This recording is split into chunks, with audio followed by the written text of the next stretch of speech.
What's up guys, welcome back to How To Subaru. Today we're going to be doing an upgrade on our brakes. It's just a WRX, we're not upgrading to STI, I don't got that kind of money. But as you can see, our old brakes were shot. So we're going to be doing brake pads and rotors. Bought these Stoptech pads and drilled and slotted rotors from Rally Sport Direct. Link below in the description. Alright, it's a pretty simple job, so let's get into it. Obviously, you go ahead and get your car up in the air and get the wheels off.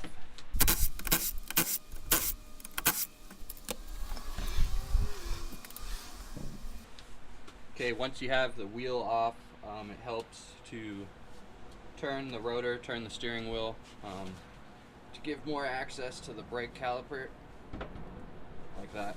I have my key in the ignition so the steering lock doesn't engage. Alright, we're going to start with these two bolts, which are 14 millimeter.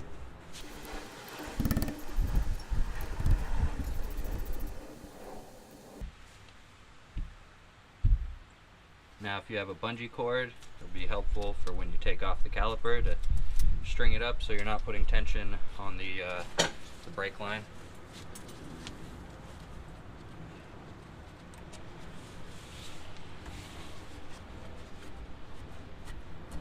Just kind of wiggle it out, just like that. String it up.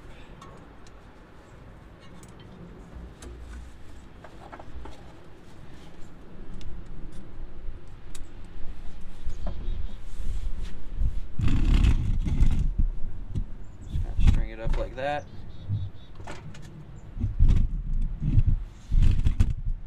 Now we're gonna get two bolts in the back. Let's see if I can get a good shot of those. This is the two bolts in the back. They are 17 mil.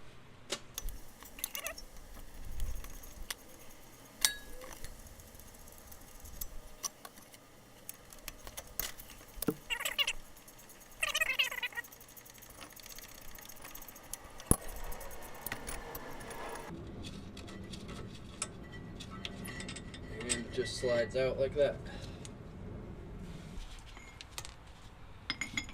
Now once you have both the caliper and the bracket completely removed, sometimes the rotors will come off this easy, other times there's two screw holes on the front here you can put screws into to pull it off. Ta-da! Now here's the old versus the new. Before you put this on, spray it with some brake clean. Usually comes with some preservative oil on it for shipping, so you want to get that off.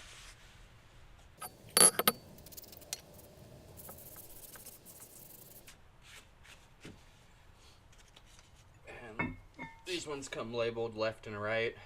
Has to do with the orientation of the slots and drilled holes. Alright, let's go put it back on.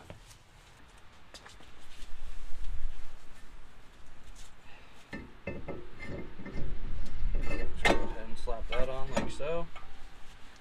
And next we'll do the bracket, but before we do that, we're going to replace these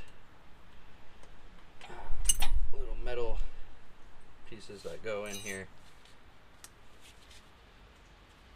You don't always have to do this, but it's recommended.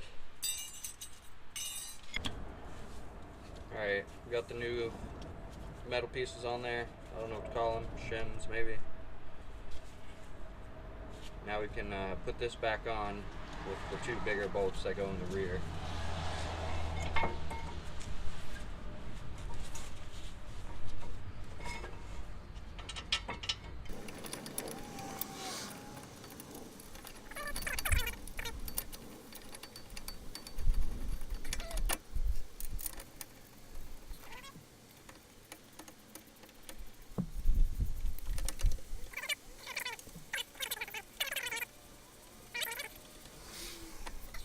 Get those nice and tight.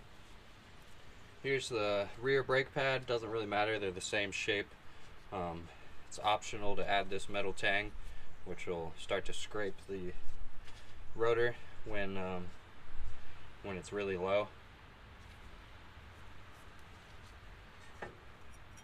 Go ahead and pop that in.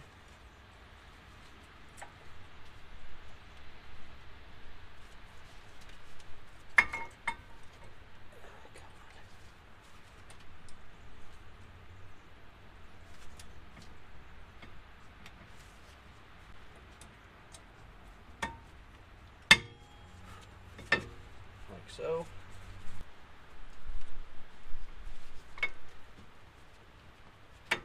There we go. Alright.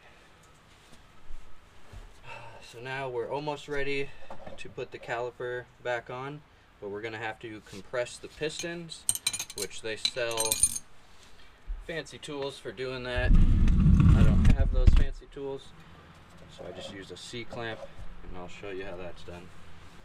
Alright, I'm going to try to do both at once with just the metal plate from the well, actually, I'm just going to do one at a time, but using this metal plate because my C-clamp is rolling all over the place.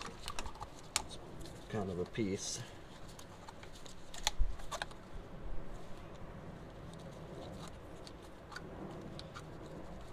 No, just stay right there.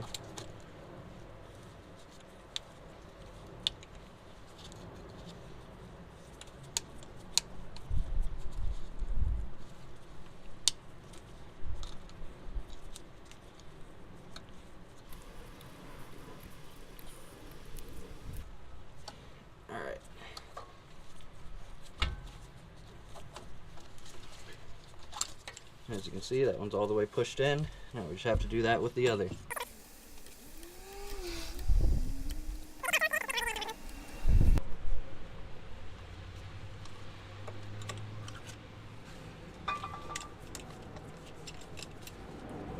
Because when you push one in, the other one wants to pop out if you do them one at a time. My C-clamp wasn't big enough to put the brake pad back on. But now we can go ahead and do that, since they're both really low. Now that we got them both flush, should be able to slide it over. Try to not peel those off. Alright, once you get that caliper slid back over, put the bolts back in, you're good to go. There is steps you could take where you could add grease to the back plates of these to keep them from squeaking. I'm kind of just testing to see if I even need it with these ones. If it does squeak, I'll pull them back off and grease it. But also, sometimes your pins can be jammed. It's good to look at those beforehand, decide if you need new ones or if you just need to add grease to them. They just pop out, and get some high temp brake grease, put it on there, slide them back in. That concludes it for this video. Thanks for watching, guys. See you in the next one.